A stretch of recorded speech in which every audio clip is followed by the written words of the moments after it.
Welcome to Prashant online coaching centre.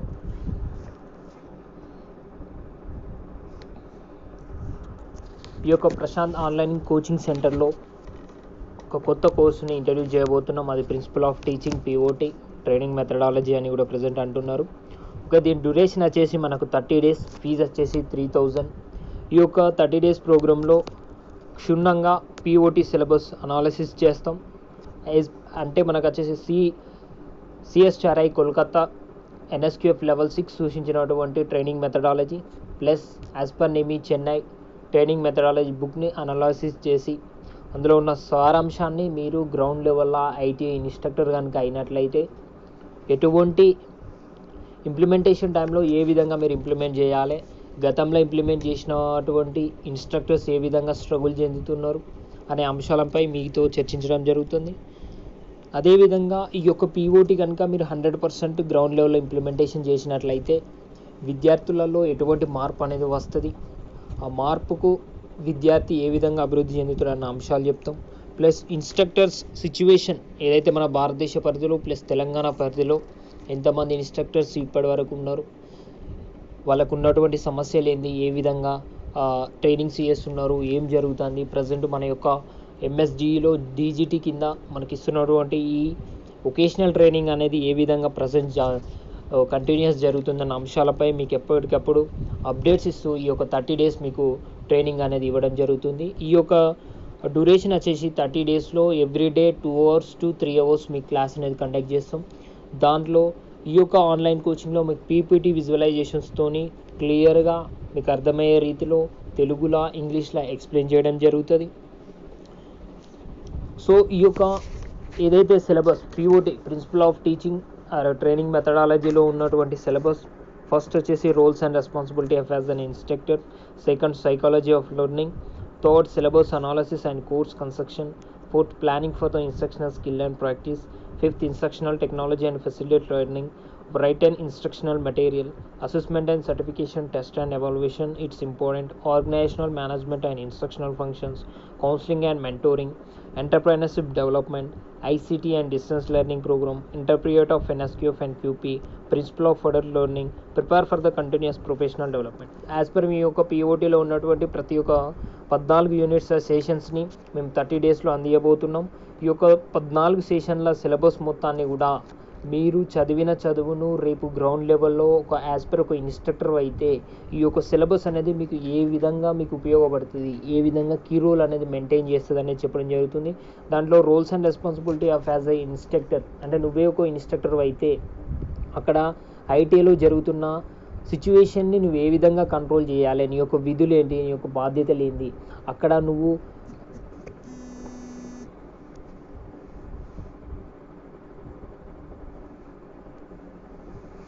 నీ యొక్క విధులు ఏంటి ప్లస్ ఏ విధంగా నీకు జరుగుతున్నది అనేసి నీకు క్లియర్గా ఎక్స్ప్లెయిన్ చేయడంతో పాటు psychology of learning as per నీ ఒక క్లాస్ కండక్ట్ చేసే ముందు స్టూడెంట్స్ యొక్క సైకాలజీని ఏ విధంగా అర్థం చేసుకోవాలి, ప్లస్ అక్కడ ఉన్నటువంటి స్టూడెంట్స్కి నువ్వు ఏ విధమైనటువంటి ట్రీట్మెంట్ చేయాలి. ఎగ్జాంపుల్ చూసుకున్నట్లయితే ఈరోజు తెలంగాణ స్టేట్లో మనకున్న ఐటీఐలలో ఇన్స్ట్రక్టర్స్ ఐటీఐలలో ప్రతి ఒక్క స్టూడెంట్ పూర్ ఫ్యామిలీ నుండి వాళ్ళ యొక్క ఫ్యామిలీ ప్రాబ్లమ్స్ లేకుంటే మెంటల్ ప్రాబ్లమ్స్ కొంత స్ట్రగుల్తో వస్తున్నారు. వాళ్ళకు మీరు ఎటువంటి మోటివేషన్ ఇచ్చి స్టూడెంట్స్ని చదివించాలి. అదేవిధంగా సిలబస్ అనలిసిస్ అండ్ కోర్స్ కన్స్ట్రక్షన్, మీరు ఒక 2 years కోర్సుని ఏ విధంగా డ్యూరేషన్ని ప్లాన్ చేయాలి, దాంట్లో ఈ యొక్క సిలబస్కు సంబంధించిన అంశాలు మీరు ఏ విధంగా చేస్తే స్టూడెంట్స్కు యాక్టివ్గా ఉంటారు, ప్రజెంట్ కరెంటెడ్ ఏదైతే సొసైటీ ఏ విధంగా అయితే డెవలప్ అవుతుందో ఆ యొక్క డెవలప్ అయినటువంటి దానికి ప్రతికూలంగా మీరు సిలబస్ని ఏ విధంగా రూపొందించాలి, స్టూడెంట్స్కి ఎటువంటి అప్డేషన్స్ కావాలి అనేసి, అట్లే planning for the instructional skill and practice, మీరు ఒక ప్రాక్టికల్ చేయించే టైంలో మీరు ఏ విధంగా ప్లాన్ చేసుకోవాలి, స్టూడెంట్స్కి ఏ విధంగా ఉండాలి, instructional technology and facilitate learning and right instruction material. ఇప్పుడు ప్రజెంట్ జరుగుతున్నటువంటి ఈ యొక్క అప్డేటెడ్ సొసైటీలలో మీరు స్టూడెంట్స్కి ఏ విధంగా అడ్వాన్స్డ్గా టీచింగ్ చేయడం కోసం ఎటువంటి ఇన్స్ట్రుమెంట్స్ యూజ్ చేయాలి, ఎట్లాంటి కొత్త పద్ధతులు ఉన్నాయి, ఏ మెథడ్స్ ఉన్నాయి అనేది మీకు క్లియర్గా ఎక్స్ప్లెయిన్ చేయడంతో పాటు assessment and certification, test and evaluation, ఏదైతే నువ్వు స్టూడెంట్స్కి 100% ఈ యొక్క ట్రైనింగ్ డిస్బర్స్ చేసిన తర్వాత వాళ్ళకు ఒక ఒక సర్టిఫికేట్ అనేది ఇష్యూ చేయడం కోసం నువ్వు ఎటువంటి ఎగ్జామ్స్ కండక్ట్ చేయాలి, యాజ్ పర్ అప్డేటెడ్గా నువ్వు ఒక జెన్యూనిటీ ఉన్న స్టూడెంట్ని ఏ విధంగా నువ్వు ఐడెంటిఫై చేస్తావు అనే అంశంపై దీంట్లో నీకు క్లియర్గా ఎక్స్ప్లెయిన్ చేయడం జరుగుతుంది. తర్వాత organisational management and instructional functions. ఒక ఇన్స్ట్రక్టర్ అంటే కేవలం చదువు చెప్పి ప్రాక్టికల్ చేయించి వదిలేయడమే కాకుండా ఆ విద్యార్థికి చదివిన చదువుకు సొసైటీలో ఏ విధంగా జాబ్స్ ఉంటాయి, ఎక్కడ జాబ్ ఉంటుంది, ఆ యొక్క ఆర్గనైజేషన్ ఫంక్షన్ గురించి, ఆ యొక్క జాబ్ వచ్చిన ఆర్గనైజేషన్లో ఫంక్షనింగ్ ఏ విధంగా ఉంటుంది అని చెప్పేసి అక్కడ మనం ఈ యొక్క స్టూడెంట్ మంచి ఒక స్కిల్డ్ వర్కర్గా డెవలప్ అయ్యే విధంగా కొంత కౌన్సిలింగ్ అనేది ఇవ్వాలి. అదేవిధంగా కౌన్సిలింగ్ అండ్ మెంటోరింగ్. ఏదైతే కౌన్సిలింగ్ అండ్ మెంటోరింగ్ అనే పోర్షన్లో స్టూడెంట్ ప్రజెంట్ సొసైటీలో ఉన్నటువంటి సమస్యలు ఏ విధంగా అభివృద్ధి చెందుతుంది, దాంట్లో లేబర్ మార్కెట్ డైలీ ఎట్లా అప్డేషన్ జరుగుతుందనే అంశంతో పాటు ఎంటర్ప్రైనర్షిప్ డెవలప్మెంట్. ఏదైతే స్టూడెంటే ఒక ఎంటర్ప్రైనర్గా మారడం కోసం ఆయనకి ఎటువంటి మోటివేషన్ కావాలి, దానికి కావాల్సినటువంటి బేసిక్ ఇన్ఫర్మేషన్ ఏ విధంగా మీరు ప్రొవైడ్ చేయాలి, అదేవిధంగా ఒక బిజినెస్ మ్యాన్ అయినప్పటికీ కూడా ఆయన తనకంటూ ఒక డిస్టెన్స్లో ఆయన యొక్క ఎడ్యుకేషన్ని మళ్ళీ స్టార్ట్ చేయడం గురించి ICT and distance learning programme and entrepreneur of NSQF and QP as per skill India మిషన్లో national skill qualification framework and qualification packs ఏ విధంగా ఇవి జరుగుతున్నాయి, దీని గురించి ఇంపార్టెన్స్ అంతా కూడా ఈ యొక్క పోర్షన్లో and principle of further learning గురించి ప్రముఖమైన సూత్రాలు అవి ఏ విధంగా ఇంప్లిమెంట్ అవుతాను. ప్లస్ మీ యొక్క విద్యార్థి నువ్వు చెప్పిన చదువు మొత్తం విన్న తర్వాత అది కంటిన్యూస్గా ప్రొఫెషనల్ డెవలప్ చేసుకోవడం కోసం ఎటువంటి కష్టపడాలి అనే అంశాలపై ఇట్లా ఈ యొక్క ఇంపార్టెన్స్ 14 సెషన్స్ మొత్తాన్ని కలిసి మీకు కేవలం 30 డేస్లోనే 100కి 100% మీకు మీ స్టూడెంట్స్కు లైఫ్ లాంగ్ ఒక కెరియర్ ఆపర్చునిటీస్ ఉండే విధంగా మీకు దీని గురించి ఎక్స్ప్లెయిన్ చేయడం జరుగుతుంది. సో దీంతో పాటుగా ఇన్స్ట్రక్టర్ రిక్రూట్మెంట్ ప్రోటోకాల్ ఏదైతే గతంలో ఏదైతే గవర్నమెంట్ ఆఫ్ ఇండియా పరిధిలో తెలంగాణ పరిధిలో చాలామంది సిటిఐ చేయడం జరిగింది, కొంతమందికి గవర్నమెంట్ ప్రైవేట్లలో ప్లేస్మెంట్స్ దొరికినాయి, చాలామందికి అయితే ఇప్పటివరకు ఉద్యోగ అవకాశాలు అనేటివి తెలియవు. సో దాంట్లో ఉన్నటువంటి instructor recruitment protocol as per central government, state government ఎటువంటి నామ్స్ పెట్టుకున్నారు, ఏ విధంగా జరుగుతుంది, అది గవర్నమెంట్ కాలేజీలో ఏ విధంగా మనకు శాలరీ రెమ్యునరేషన్ ఇస్తున్నారు, ప్రైవేట్ కాలేజీలో ఎంత మేరకు ఇస్తున్నారు అనేసి ప్రజెంట్ సిచ్యువేషన్ గురించి క్లియర్గా ఎక్స్ప్లెయిన్ చేస్తాం. As per central government protocol norms ఏంటి, శాలరీస్ ఏంటి, అదేవిధంగా గవర్నమెంట్ కాలేజీలో recruitment process is guest faculty కావచ్చు, కాంట్రాక్టివ్ కావచ్చు, అవుట్సోర్సింగ్ కావచ్చు, రెగ్యులర్ కావచ్చు, వీటికి ఎటువంటి క్వాలిఫికేషన్ ఉండాలి, ఏ విధంగా వాళ్ళు ప్రాసెస్ అనేది జరుపుతారు, దానికి శాలరీ రెమ్యునరేషన్ ఏ విధంగా ఉంటుంది అనేసి యాజ్ పర్ ఉన్నటువంటి సర్క్యులర్స్ ప్రకారంగా మీకు ఎక్స్ప్లెయిన్ చేయబడను. అదేవిధంగా శాలరీ సోర్స్, ప్రాజెక్ట్ డీటెయిల్స్. ఏదైతే నువ్వు ఒక ఇన్స్ట్రక్టర్గా ఒక గవర్నమెంట్ కాలేజీలో కనుక నువ్వు జాయిన్ అయినట్లయితే అక్కడ నీకు శాలరీసు ఆ యొక్క మేనేజ్మెంట్ ఎక్కడి నుండి ఇస్తాయి, ఆ ఇచ్చే కార్యక్రమంలో ఆ ప్రాజెక్ట్ డీటెయిల్స్ అన్నీ కూడా మీకు తెలిపే విధంగా ట్రిపుల్ పి మోడ్తో పాటు స్ట్రైవ్ ప్లస్ ఐఎంసీ కోటాల ఏ విధంగా ఫండ్ అనేది జనరేట్ అవుతుంది, ఆ జనరేట్ అయిన ఫండ్ నుండి మీకు ఏ విధంగా ఇస్తారు అనేసి మీకు క్లియర్గా ఎక్స్ప్లెయిన్ చేయడం జరుగుతుంది. దీంతో పాటుగా ఈ యొక్క ప్రాజెక్ట్స్ నుండి మీకు శాలరీ ఇచ్చేటప్పుడు ఎంత పర్సంటేజ్ శాలరీస్ ఇవ్వాలి, ప్లస్ నువ్వు ఎన్ని యూనిట్స్కి నువ్వు ఎంత హార్డ్ వర్క్ చేయాలనేది మనం ఎక్స్ప్లెయిన్ చేయడం జరుగుతుంది. దాంతోపాటు మన సిఐటిఎస్ ఏదైతే సర్టిఫికేట్ యొక్క ఇంపార్టెన్స్ ఏంటి, గతంలో సిఐటిఎస్ అంటే ఎవరికి తెలియదు, ఇప్పటి మేరకు కూడా కొంతమందే చేస్తున్నారు.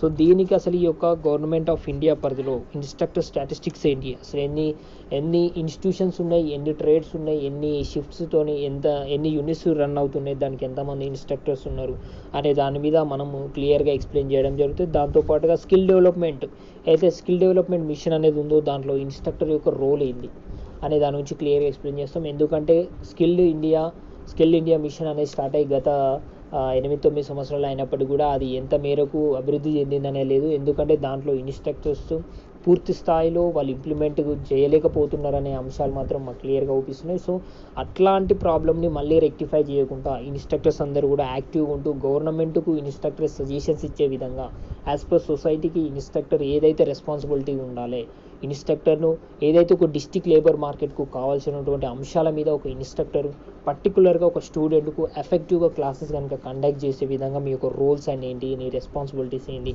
అనేది క్లియర్గా ఎక్స్ప్లెయిన్ చేయడం జరుగుతుంది. సో దాంతోపాటు మన గవర్నమెంట్ ఆఫ్ ఇండియా పరిధిలో ఇప్పటి వరకు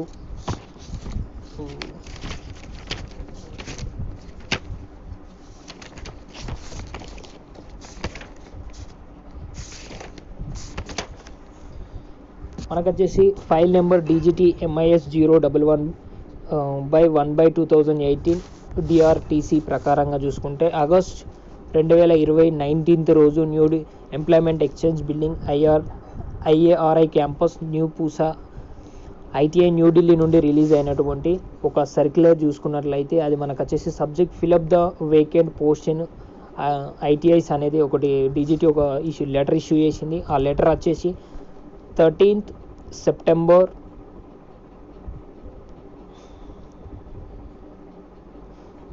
13/7/2020 వరకు ఐటీఐలలో ఎంతమంది స్టాఫ్ ఉన్నారు, ఎంత మ్యాన్ పవర్ అవసరం ఉంది, ఎంతమంది వర్క్ చేస్తున్నారు అనేసి ఒక అఫీషియల్గా డాటా అనేది తీసుకోవడం జరిగింది. దాంట్లో డీజీటీ వాళ్ళు పేర్కొన్న విషయం ఏంటంటే ఆల్ ఇండియా మొత్తం మీద 130,000 మంది ఇన్స్ట్రక్టర్స్ అవసరం కావాల్సి ఉండి, గౌట్ ఆర్ ప్రైవేట్ అన్నిటిలో కలిసి 130,000 మంది ఇన్స్ట్రక్టర్స్ కావాల్సి ఉండి, ప్రస్తుతం ఏదైతే 2020 ఆగస్టు నాటికి మాత్రం కేవలం ఒక 54,864 ఇన్స్ట్రక్టర్స్తో మాత్రమే భారతదేశం ఏదైతే ఐటీఐ ఇన్స్టిట్యూషన్స్ మొత్తం రన్ అవుతున్నాయి. సో దీన్ని తప్పనిసరిగా ఒక 70% రెగ్యులర్ ఫ్యాకల్టీతోని కంపల్సరీ ఒక్కొక్క యూనిట్కు 70% ఇన్స్ట్రక్టర్స్తోని రిక్రూట్ చేసుకోవాలనేసి గైడ్లైన్స్ ఇష్యూ చేసింది. దాంతోపాటు 30% కాంట్రాక్ట్ ఫ్యాకల్టీ, గెస్ట్ ఫ్యాకల్టీ 30%కి ఎక్కువ కాకుండా రిక్రూట్మెంట్ చేసుకోవాలని పెట్టిండు. బట్ కొన్ని స్టేట్స్ అనేది ఇంప్లిమెంట్ చేస్తున్నాయి, ప్రజెంట్ కొన్ని స్టేట్స్ ఇంప్లిమెంట్ చేయలేకపోతున్నాయి. సో అదేవిధంగా మన ఇప్పటి వరకు చూసుకున్నట్లయితే మన భారతదేశం పరిధిలో